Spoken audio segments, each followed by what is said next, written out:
Code Violet is a third-person, action survival horror video game from developer Team Kill Media, a small independent studio made up of 4 brothers from America. In Code Violet, you play as Violet Sinclair, who is kidnapped from the past and brought into a future on the brink of extinction, to be a surrogate in a colonization mission to birth new life into the world. One night years later, Violet wakes to find the laboratory under attack by dinosaurs, and in order to survive, she must uncover the mystery of the program she's a part of. It's an ambitious story setup that involves time travel and a difficult plot of kidnapping women to be a part of a surrogacy operation. A bold leap into difficult sci-fi territory that requires the deftest of hands. But it's important to go into Code Violet understanding the budgetary limitations and small team, to give context to many rough edges and to give praise to the elements that do work. Although, the story developments in the later game go places that needed better setup and more time to breathe. Unfortunately, Violet herself isn't very fleshed out beyond the focus on her appearance. She's supposed to be a modern version of a strong-willed, Jill Valentine-like final girl archetype, but Violet rarely has any real agency, and doesn't express her feelings or opinions beyond the extremities during major underdeveloped story beats. However, actor Elena Wyss did an admirable job without much character-driven material to work from. During longer conversational pieces, Elena Wyss and the actor playing Connors did a lot to keep me invested as much as possible given the undercooked story. I hope Elena gets the opportunity to demonstrate her talents in other gaming projects soon.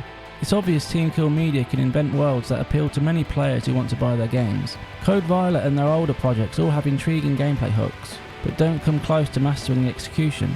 But this time, they do hit the key areas of their influence: Dino Crisis, a sci-fi story, a female protagonist, survival horror gameplay, and dinosaurs, all with a far future science fiction tilt. The script delivers heavy exposition and dialogue that's a little too schlocky and on the nose for my tastes. However, there's been a good effort to spread lore documents throughout the world, expanding the mystery surrounding the facility and Violet. There's also been an effort to include frequent cutscenes, but the animation quality and camera work varies dramatically throughout. There are some nice shots, and then some that get lost in leering at Violet's appearance over the service of the story. Obviously, there's a time and a place for all of that, but I just hope that going forward, the team can progress its storytelling methods a little bit with each upcoming release. But as a small studio, the far-out sci-fi twists and turns in the later parts will appeal to many people. At its heart, Code Violet has a core gameplay loop that mimics a 90s survival horror game like Dino Crisis. A competent protagonist who uses a map to explore the environment and find key items to progress through locked areas, all the while battling dinosaurs and needing to manage your limited supplies and inventory space. But let me be clear, that gameplay foundation is there. It simply needed a lot more time and work to refine it, which is a pattern that follows through every part of the game. Being a survival horror fan was the reason I bought the game, and it was the aspect of the gameplay that kept me playing until the credits. These mechanics feel more at home when Violet is exploring the interiors of the facility, exploring labs, sewage facilities, and other locations. Each indoor level acts on the same principles of level design. A simple layout where a route is blocked by a locked door that requires a keycard or biometric scan. You explore repetitive corridors and locations with continuously reused assets, while searching for ammo, health items, crafting materials, weapons, tools and key items. It's in the interior exploration where Code Violet feels most at home with the genre, even if it doesn't quite replicate it. Team Kill Media have aimed to create a retro experience that doesn't hold your hand, but the interior maps detail everything you'll need to complete each level's simple design. And when a full instruction manual is in place in the pause menu, I would have added an optional toggle to introduce the controls and in-game systems during gameplay, as there's a difference between onboarding and telling a player how to complete a level. One of your first experiences in Code Violet is an attempt at a set piece, where Violet is chased down a corridor by raptors. This is a clunkier and unexciting version of Crash Bandicoot's infamous level, where you run away from a boulder. Here, Violet is given the ability to sprint and move side to side, as well as a dash to avoid the leaping raptor attacks. But unfortunately, the dashes stunt the feeling of momentum. Similar set pieces return later on, in a failed attempt at heightening the action. There's even a Tomb Raider-like water sequence where Violet is swept down a river, and a classic moment where you shoot at a big enemy from a vehicle. Both examples feel overlong and monotonous, even in their short time span. Again, I do value the attempt at gameplay variety, but more polish needed to go into every aspect to make them fun. But as Violet finishes exploring a level, either a cutscene or a boss will begin. Apart from the attempt at making the Tyrannosaurus Rex intimidating by having the dinosaur smash its head through glass panels, which requires the player to simply hold down a button to close metal shutters on it, the design of every other boss is fairly rudimentary. Poor AI means they continuously attack you, It makes for an easy fight on easy, a little more challenging on normal, but the hard difficulty, I'd have liked better attack patterns to make the challenge feel earned. Inadequate AI continues to harm every other dinosaur encounter. Violet confronts a disappointingly small selection of normal dinosaurs, none more egregious than the raptor, programmed to form an orderly queue to incessantly charge and jump at you, attempt ineffective jump scares by bursting through vents, and unfair placement and pathing that means enemies can be in your face when you enter a location, whereas spitters launch poison from a distance, which poisons Violet and requires you to administer an antidote, one of two afflictions, poisoning and bleeding, that requires fixing within a time frame. A nice feature that adds to the survival horror feel. Lastly, the small ankle-biting dinosaurs that charge your legs, nip at your ankles, and then retreat before repeating their attack. This would be partially excusable if the shooting functioned better. Violet herself is agile and can back and sidestep to give her breathing room against the prehistoric foes, but bugs and poor camera implementation hamper any enemy encounter that isn't in an open space, forcing you to take undeserved damage. Survival horror games are supposed to be a challenge, but you should never be fighting against the game. The camera continuously collides with any barrier or wall behind Violet, making any moment you aim down at the smallest dinosaurs infuriatingly unfair, as the camera clips and merges with Violet or the wall, only worsened by the implementation of the flashlight, which is attached to the axis of the right stick instead of the gun or Violet's body. There should never be a moment where you're playing tug of war against battling enemies and poor implemented features. But when it comes to weaponry, Code Violet features a wide selection of guns like the typical pistol, shotgun, submachine gun, to more prototype weapons, all of which can be upgraded in the armory using a currency called mites. These can be found from the bodies of enemies or hidden around levels. Weapon upgrades range from damage to ammo capacity, and for those who like to change the appearance of weapons, you can choose from a selection of colourful skins. Team Kill Media tried to expand on the 90s survival horror feel by incorporating minigames to unlock doors to health supplies, password and key locks to cabinets, laser obstacles, and hazards whilst prone. The minigame is a simple repeat after me button prompt exercise that insists you repeat the whole sequence if you slip up. These never evolve and remain the same until the end. It wouldn't be so bad if the rooms didn't contain necessary medical supplies like antidotes and blood bags. These blood bags are another nice touch that are needed to restore Violet's maximum health after being inflicted with bleed, which lowers the value. Another item which adds depth to the classic implementation of inventory management. Cabinets locked by passwords and keys are also spread around the interiors. Most include ammunition or crafting materials, but some contain inventory expansion and new weapons. However, it was during a password lock that the overlay bugged and remained on screen until the game was restarted. But I did find Code Violet's laser obstacles a nice addition in the beginning. These require the use of a blacklight to show where Violet can progress without getting dispatched. It's a nice addition, but by the time it returned later on, I had forgotten about them. The blacklight is used for a few other parts, but I would have liked to have seen it used in other ways. But one gameplay mechanic I really didn't enjoy was the crawling sequences. These slow moving sections require Violet to crawl forward whilst rolling from left to right to avoid a fiery blast. These aren't hard, they're just uneventful. It only happens a couple of times, but I still felt they distracted from the experience. The final key part of the interiors are the dressing rooms.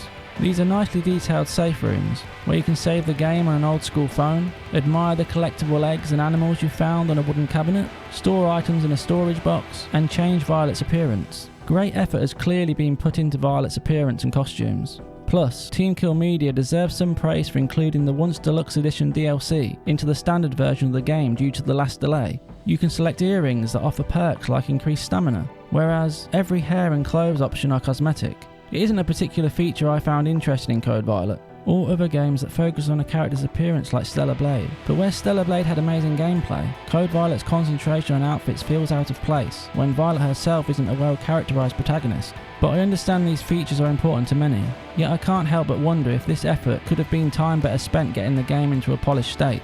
Away from the interiors, the outside initially impresses as large floating rocks fill the skybox, but on the ground level, bland tall grasslands fills the space between gigantic trees. These outdoor sections act as intermissions between the main interior levels. Tall grass is everywhere to encourage the use of stealth, to crouch walk through grass to quieten your footsteps and avoid raptors, or to use another item that activates a camouflage. But I never found myself favouring stealth when dinosaurs seemed to magnetise towards me, asking for a quick onslaught of bullets. You also don't have a map outside, not that you even need one, as the main path hardly offers the chance to divert to find secrets, and before you can even get lost, huge instruction signs point the way forward. It's here where I used the high ground for cover to attack a raptor below, and it jumped into the air and hovered in place on an invisible ledge. Every time you try to use the environment to your advantage, the game bites back and breaks the immersion.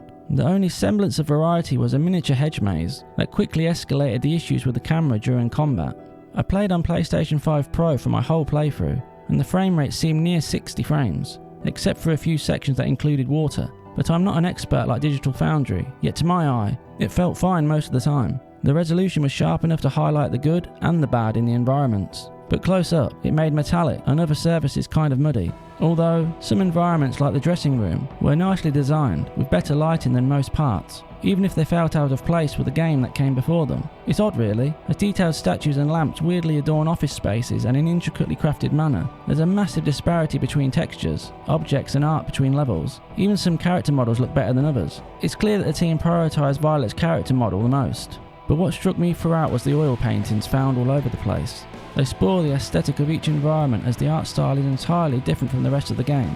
After the first encounter, I entered Code Violet's no frills photo mode, which they say will be improved, to look at the paintings. I'm not a specialist, so I can't know for sure if something is AI or not, but the weird fingers and other details give me pause, but I hope it hasn't been used here, or in other creative ventures within the game. As although AI is a nuanced topic and ever-evolving technology, I dislike the thought of an AI using human artists' artwork to create a hybrid copy, when someone could be hired and paid to make something human and original. Sound is another key part of any horror game, and unfortunately, the sound design isn't completely functional. Atmospheric audio meant to immerse you, like lullabies and rushing water, seep through walls long after you've left the area, and ruin the immersion. I also found the continuous use of a Cockrell audio cue incredibly out of place whilst fighting dinosaurs in a forest. But the score offers a generic sci-fi tone, while some tracks like the credits song resembles a simplified patterned version of a song from the rock band Evanescence. I just hope it isn't another use of AI. The music, art, and other creative outlets are why I wish the credits offered a detailed description of what was used to create things, and who performed and sang the end credits song, to fully understand the creative process, and if and how AI was used to create anything in the game. I understand that it doesn't matter to some people, but as an appreciator of the creative mediums, and the education that goes into becoming a game developer, I prefer inventive programming and meaningful art created by humans. Lastly, the dinosaurs were not the only thing I was battling throughout my 6 to 7 hour playthrough of Code Violet, which would be more on the hardest difficulty. Aside from camera glitches in combat, I encountered countless bugs throughout my playtime. Frequently when a cutscene played, Violet's hair would flicker and make her bald. Raptors and other enemies would float in midair. Violet would get stuck in prone, and I would need to reboot the game. The HUD would be stuck on screen, the audio would glitch out, and much more. But it's important to know that Team Kill Media have already put out one patch since I finished the game, and continue to work on other bugs. The survival horror gameplay loop shows potential, but the biggest issue is how unpolished it is. But it's overwhelmed by repetitive level design, an inconvenient camera, and undercooked narrative design. One thing is extremely clear, Team Kill Media are as passionate as they can be about making the games they and their audience want to play. Obviously, completing and publishing any game is an admirable feat most people will only dream of accomplishing, and as a small team, the challenges increase exponentially. Although, I do believe that regardless of team size and budget, if a video game is released, it should be in a bug-free and polished state. If that was true here, Code Violet would have scored slightly higher across the board.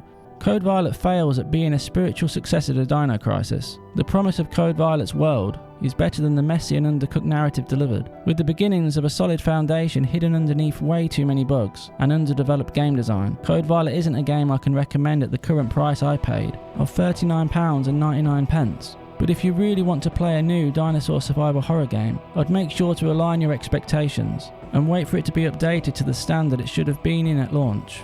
4.5 out of 10.